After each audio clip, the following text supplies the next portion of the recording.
Assalamualaikum sobat Ras Zaman. Alhamdulillah wa syukurillah wassalatu wassalamu ala rasulillah. Kali ini Fakir akan berbagi ceramah yang full daging dalam cerdas, ceramah di akhir zaman.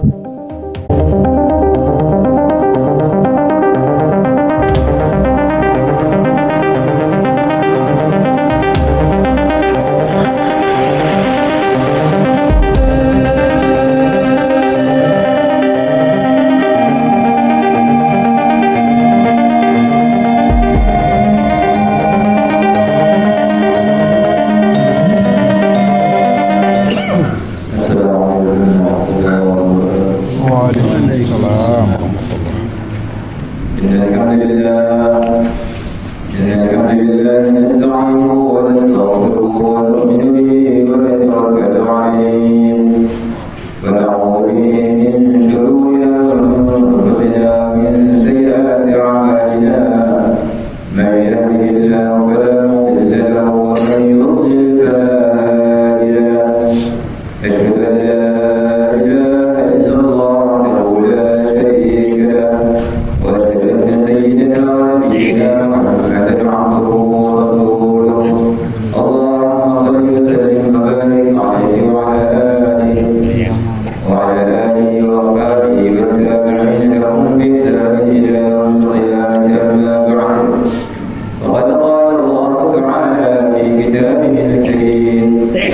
إن الذين قالوا ربنا الله ثم استقاموا تتنزل عليهم الملائكة ألا تخافوا ولا تحزنوا وابشروا بالجنة التي كنتم توعدون نحن أولياؤكم في الحياة الدنيا وفي الآخرة ولكم فيها ما تشتهي أنفسكم ولكم فيها نزلا من غفور رحيم ومن أحسن قولا ممن دعا إلى الله وعمل صالحا وقال إنني من المسلمين ولا تستوي الحسنة ولا السيئة ادفع بالتي هي أحسن فإذا الذي بينك وبينه عداوة كأنه ولي حميم وما يلقاها إلا الذين صبروا وما يلقاها إلا ذو حظ عظيم قال النبي صلى الله عليه وسلم الراحمون يرحمهم الرحمن ارحموا من في الأرض يرحمكم من في السماء وكما قال النبي صلى الله عليه وسلم. Hadirin yang Allah Subhanahu wa taala, lagi dan lagi kita berusaha, lagi dan lagi kita membicarakan tentang perkara yang agung, perkara yang besar, perkara yang begitu penting untuk kehidupan kita di dunia sementara ini dan akhirat yang selamat. Jangan sampai perkara ini begitu penting tapi kita tidak pernah pikirkan. Perkara ini begitu besar, begitu agung, kita tidak pernah membicarakannya. Allah Subhanahu wa taala ciptakan tujuh lapis langit, tujuh lapis bumi serta isinya. Allah Subhanahu wa taala ciptakan langit, para malaikat yang berada di atasnya. Allah SWT yang ada di sana, langit, juga Allah SWT tujuh lapis bumi dan makhluk-makhluk yang ada di dalam. Kalau kita hitung berapa banyak, kira-kira berapa banyak manusia? 7 miliar, ikan berapa triliun, kuda berapa triliun, sapi berapa triliun. Kita tidak pernah pikir siapa yang menciptakan manusia Ta'ala? Kita adalah Allah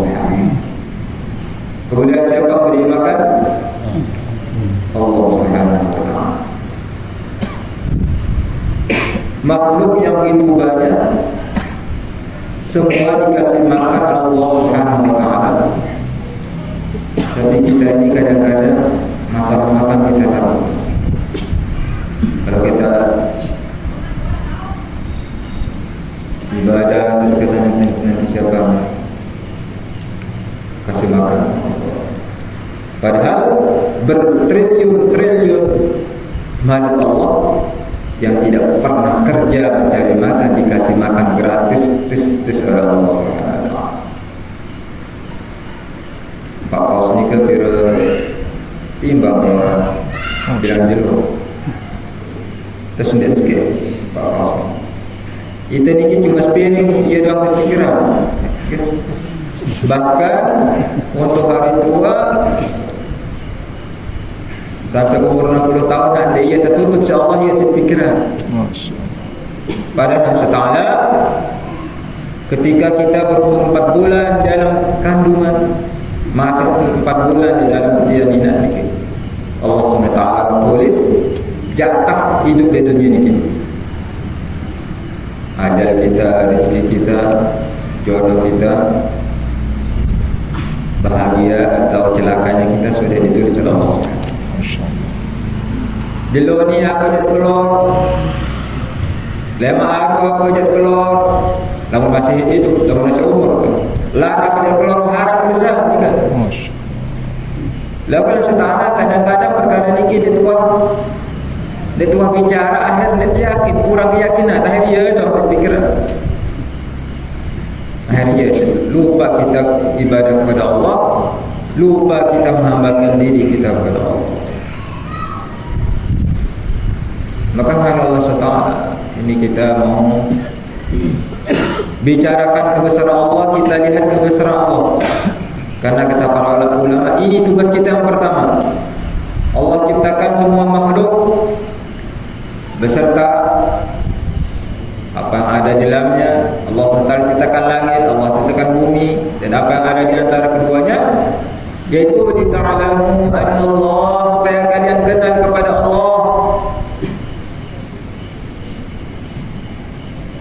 supaya makhluk itu, manusia itu kenal kepada Allah. Coba indang Allah itu ni kode berasal dari perkara begitu hina yang tidak ada harganya. Sumpah mata kumpulan darah dengan beli dia dapat denara dengan tulus. Lalu Allah Ta'ala karena manusia ini tidak kenal kepada Allah, akhirnya merasa aku punya itu, punya ini, tidak mau menghambakan dirinya kepada Allah. Maka Allah Ta'ala langkah pertama, tugas kita sebagai hamba Allah adalah pertama kita mengenal Allah Subhanahu wa Ta'ala.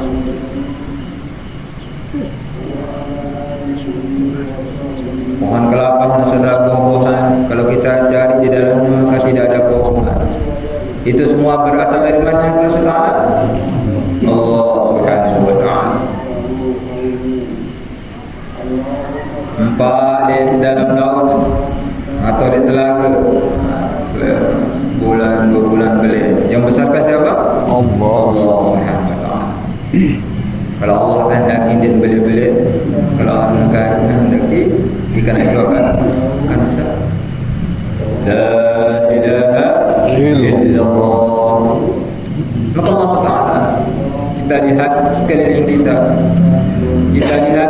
kita, kemudian kita fikir, nanti kesimpulannya pasti ini adalah tanda kebesaran Allah Subhanahu wa Ta'ala. Kita lihat dalam tubuh kita, Allah Ta'ala.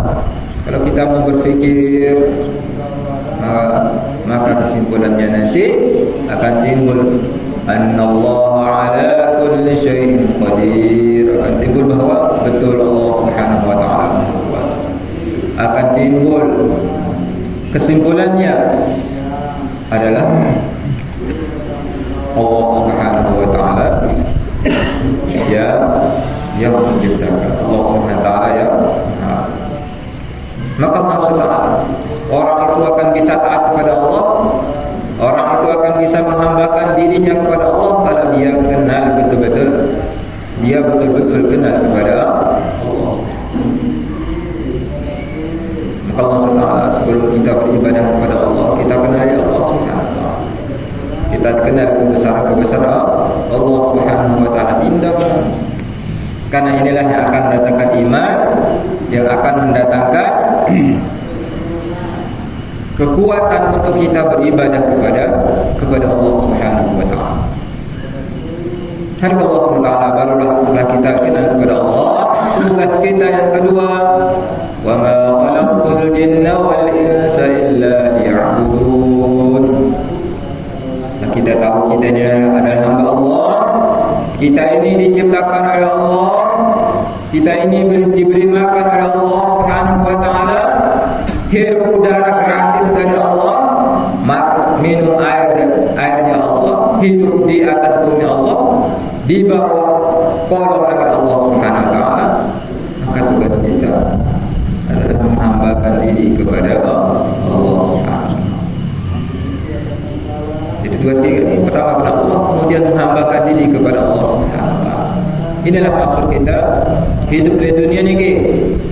Kenal Allah, hambakan diri kepada Allah, maka kita akan bahagia, kita akan selamat dunia akhirat.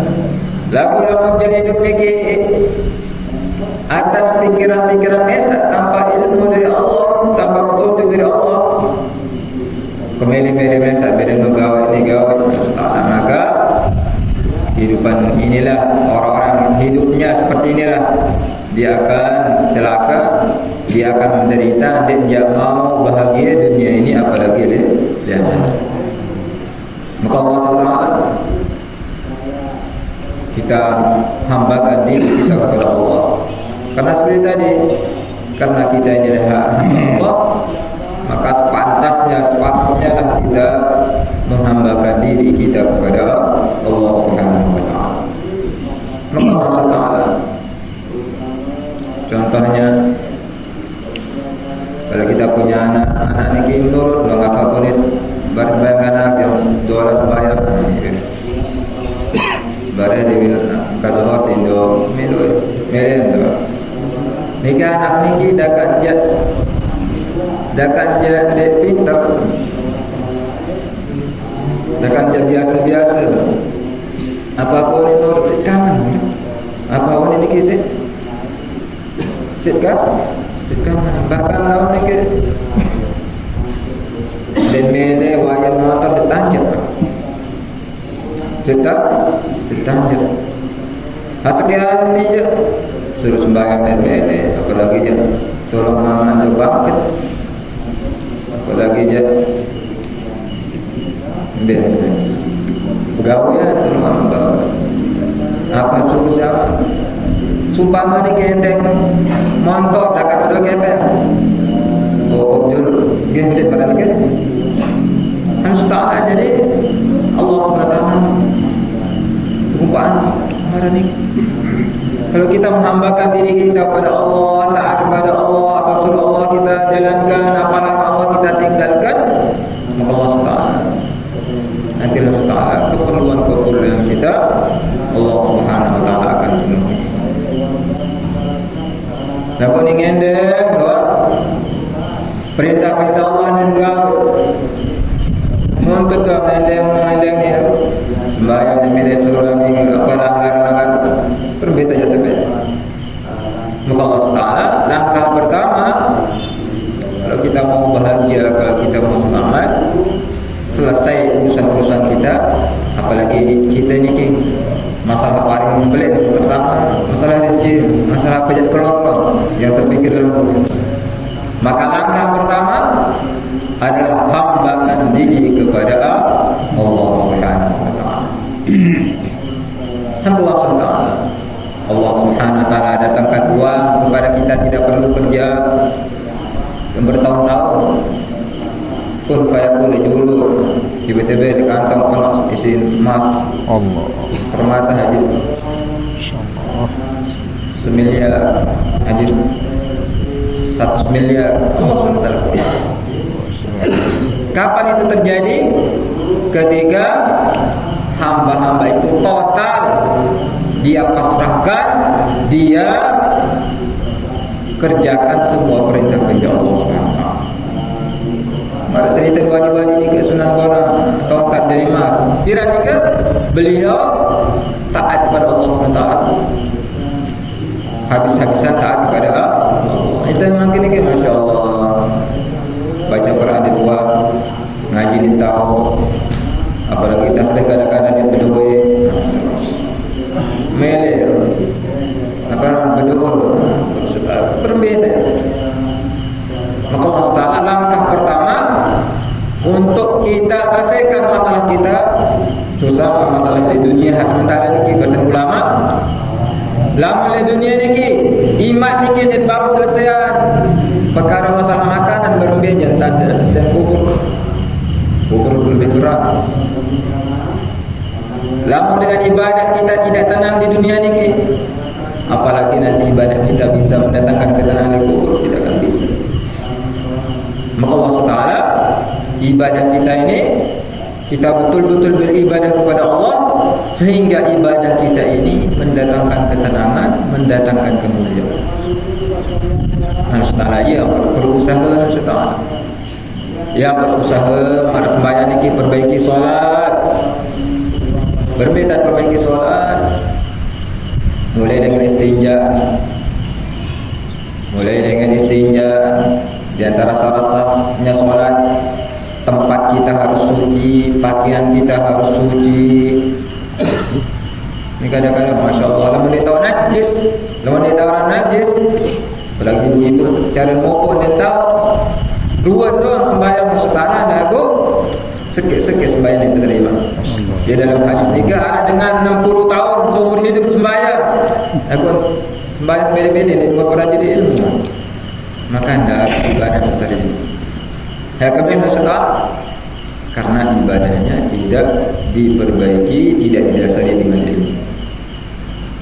Maka Allah Ta'ala yang pertama kita perbaiki ibadah kita, sembahyang kita tidak payah sembahyang mulai dari syarat sahnya, berbeda ganjang, menar pelincak, lawan bersejadah misalnya najis, tidak sah sembahyang. Harap lainnya oleh kadang-kadang di Bali ni kita suci entah mana sekolah-sekolah itu dia meratakan najis saudara. Yang perlu bertanya, perlu kita berketua. Kalau ibu-ibu kan mopok bis campur lah, saudara sekolah campur, sebenarnya campur lagi sebab dan sorok kan. Itu kita jadi setelah dikit. Kenapa jadi najis akhirnya jika sembahyang nanti kan tak sah. Maka Allah Ta'ala pentingnya kita perbaiki daripada ibadah kita, itu pertama kali kita perbaiki ilmunya dengan mempelajari ilmunya. Setelah dah dia nak itu doang Allah Ta'ala dijejari selinah nak ajar perkara ini, perbaiki solat. Karena Allah Ta'ala dia nak itu doang jamin selamat. Dan hendak senina anak kita menjawab yang berusaha ini lawan dek aja, lawan dek seperti itu, maka niat jatuh keselamatan. Maka Allah Ta'ala kita mulai perbaiki ibadah kita, kata para ulama, perbaiki daripada solat kita. Kalau ini lagu solat ini perbaiki perbedaan istinja betul, wudu betul. Kadang-kadang wudu ni mana-mana doang. Sedangkan dalam fikih ni syarat sahnya solat ni termasuk mana binti syari tempat punya rambut sampai jauh ni belok ni tempat punya rambut sampai ni wajib kena air. Yang pertama dengan bau nakaran tebal wajib mana sela-sela. Lamun itu sunnah, lamun itu berarti masalah ni wajib besok ni ada yang kena kulit dalam ni. Oh, dia bebas, malah tak boleh bebas. Lagu ni dia mau hadis besar ulama, ini bawa misi pada hadis 24 jam. Allah, benar. Lihat beri ikhlas, yang penting tadi, ini kita ada dua. Setelah ni kita mana wajib kena terus ni wajib kena ini. Ni dengan dalam contoh ni sampai ni wajib kena ini. Kadang-kadang itu dulu dan perhatiannya kan sunnah rasul. Setelah ni kita pelajari Ustaz. Perlu ulang-ulangi kadang-kadang kita mungkin sakit lain berada waktu sama saya kodit kan waktu ngaji le kamu lain kan kadang-kadang arah si lain kan lupa kadang-kadang lain salah dengar kadang-kadang sudah ada yang tu mungkin dengan pelajari mungkin kadang-kadang kita lamun di perhatian sudah tumit ni lamun di osong ni kadang-kadang dikenai kan sudah ilmu tentang sholat, tentang wudhu ini dipelajari betul-betul. Mana syarat sahnya kita pelajari, akhirnya sholat kita ini akan mendatangkan rahmat Allah. Sholat kita akan mendatangkan ketenangan. Yang dengan sholat 2 rakaat seperti para sahabat, orang-orang soleh, sholat 2 rakaat menyelesaikan masalahnya. Kemudian yang urusan makin sembahyang rakaat ibadah kepada Allah.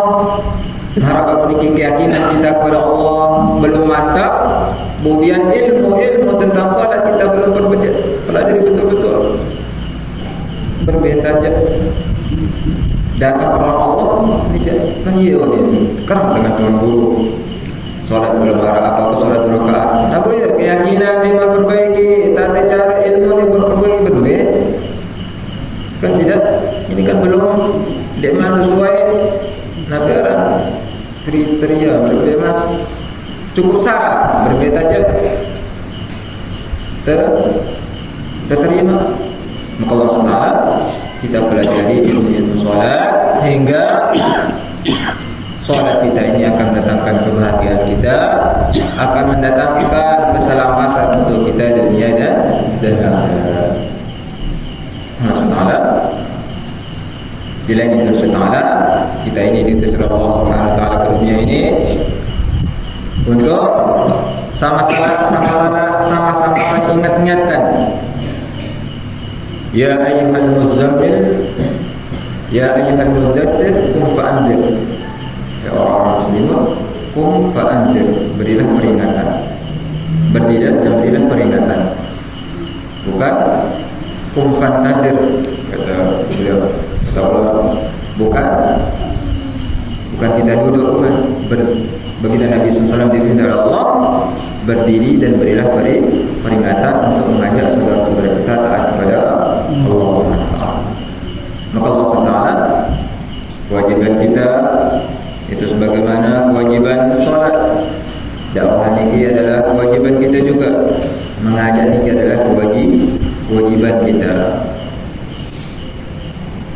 Maka Allah SWT kita fikirkan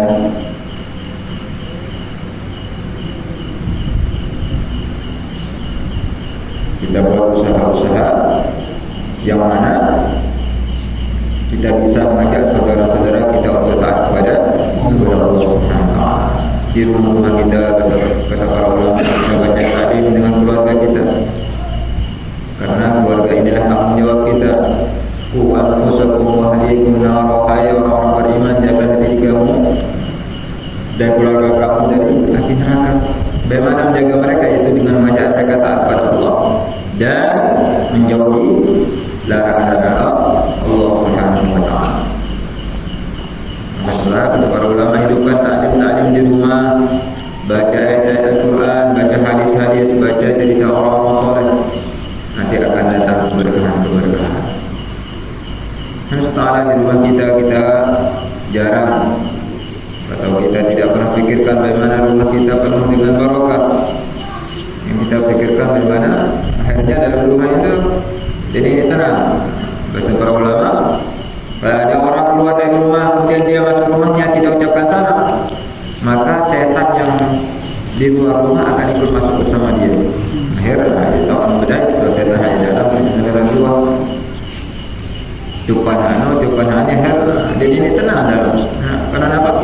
Karena dalam rumah itu tidak hidup aman agama. Tapi sebaliknya kalau ada orang keluar rumah kemudian dia masuk rumah ucapkan salam, maka setan dari luar tidak bisa masuk, dan setan dalam akan keluar. Baru ucapan salam balik setelah balik, maka keberkahan Allah SWT akan datangkan. Dan juga barang siapa yang masuk rumah ucapkan salam, sebelum salam dia baca salawat 3 kali, baca surah Ikhlas 3 kali, maka Allah SWT akan hilangkan kefakiran dari rumah tersebut. Benda dengan tamu, setelah benda dengan datang, misalnya macam bangka, macam malam makan, julung balik, baca Allah, baca Allah, Allah 10 kali, baru Assalamualaikum. Maka Allah SWT akan hilangkan kefakiran dari dalam rumah kita. Nah, itu ni kadang-kadang apa buat dia mas? Bismillah. Dan wah baca amalan sabda-sabda baginda Nabi sallallahu alaihi wasallam. Dan wah serius baca hadis-hadis baginda Nabi sallallahu alaihi wasallam yang menghilangkan kefakiran. Lagu itu ni. Akhir sibuk-sibuk Nesa maka lelah mikir doa. Allah Ta'ala agama yang mudah, ad-din yusr, innama yuridullahu bikum al-yusr. Allah Ta'ala ingin dari kita ini kemudahan. Marah baru dikit. Allah Ta'ala dengan amalan-amalan yang mudah akan mendatangkan berbagai macam kebaikan kepada kita. Tapi Allah sayangnya kita kadang-kadang tidak pernah berfikir, bahkan kita kadang-kadang tidak pernah merenung. Akhirnya dalam doa lelah fikir, akhirnya tidak datang kebahagiaan, tidak datang keselamatan. Maka Allah agama datang kepada kita, Allah SWT beragama kepada kita untuk diamalkan, untuk mendatangkan kebahagiaan untuk kita, keluarga kita, dunia dan akhirat. Maka masalah dakwah ini untuk untuk mendatangkan kebahagiaan kepada diri kita, keluarga kita di dunia dan akhirat. Oleh karena Allah, saya kita niat kalau ada tawaran, insyaallah kita niat 4 bulan, 40 hari, 3 hari, insyaallah guys. Insyaallah. Yang terdekat Allah ini insyaallah agar 4 bulanan di Tempuru. Kita akan ambil barokah orang-orang yang telah tampak keberkahannya. Fikir beliau, kita akan datang ke sana untuk belajar berfikir bagaimana wujudkan agama pada diri kita. Di antara beliau ini sedikit kemudian Kiai Ubaidillah ni anak siwa tahun kan, dia baca Quran tidak ada salah kan. Siwa tahun umur bija. Ni hak sikit. Lamun paling boleh Subhan. Gus Irfan ada lagi yang 9 tahun tanpa salah. Tidak ada salah umur siwa tahun. Umur siwa tahun tanpa salah. Nah itu ni kiwah masih salah-salah. Tambah atas sama dah kadang-kadang oleh salah. Tertukar-tukar. Dia tahu dia gini mungkin nak dulu lancar. Beliau fikirkan agama, mungkin kita mau belajar agama, dia dapat sekedar ajaran. Orang-orang sudah tampak keberkahannya. Dia dulu baik keberkahan kita hadir sana, doa-doa beliau sehingga kita dapat keberkahan. Anak pertama ni yang subhan ni umur 18 tahun. Ni jawab tahun lampau di atas belahan. Subhan. Al-Quran sudah apa? Anak beliau 25 ya, kira kan? Lagu baru-baru dengan anak beliau 25, umur siwa tahun, anak ni kira hafal Quran tanpa salah. Masya Allah. Itu baru satu kira anak hafal Quran, dia hafal Quran. Nanti dari sebab apa? Sebab dakwah. Beliau fikirkan dakwah, korban dakwahnya. Allah SWT kasih keturunan yang barokah. Anak-anak sudah hafal Quran. Jangan jauh-jauh. Almarhum Haji Barzi selaku tahu gitu. Okay? 5 beliau pegawai negeri lagu 5 anak hafiz. Nabi sebab dulu asbab 3 hari, asbab dakwah. Masalah kita dikit milu-milu makin dikit. Milu-milu mudah-mudahan bisa jadi. Dan melihat masalah bisa jadi hapus-hapus itu ada. Mulai. Berapa melihat kan? Insyaallah 3 hari. Insyaallah kan. Nabi ini kita cerita ini kita itu kan cuma cerita doang. Baru almarhum juga si Kiai itu pada hafal Quran Nabi dan sebab dakwah itu makin ini tinggal milih atau enggak. Kalau milih tidak tebar beliau beraja. Nanti makin dia dapat milih masa lili-lili barang. Semoga Allah SWT terima kasih kita ni.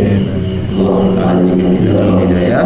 Tempat kita ni Allah SWT jadikan tempat berkumpulnya orang-orang soleh, datangnya jemaah dari seluruh alam dan mengumpulkan jemaah ke seluruh alam. Amin. Subhanallah wa bihamdihi sallallahu alaihi wa sallam. Asyhadu an la ilaha illa anta astaghfiruka wa atubu ilaik. Assalamualaikum warahmatullahi wabarakatuh.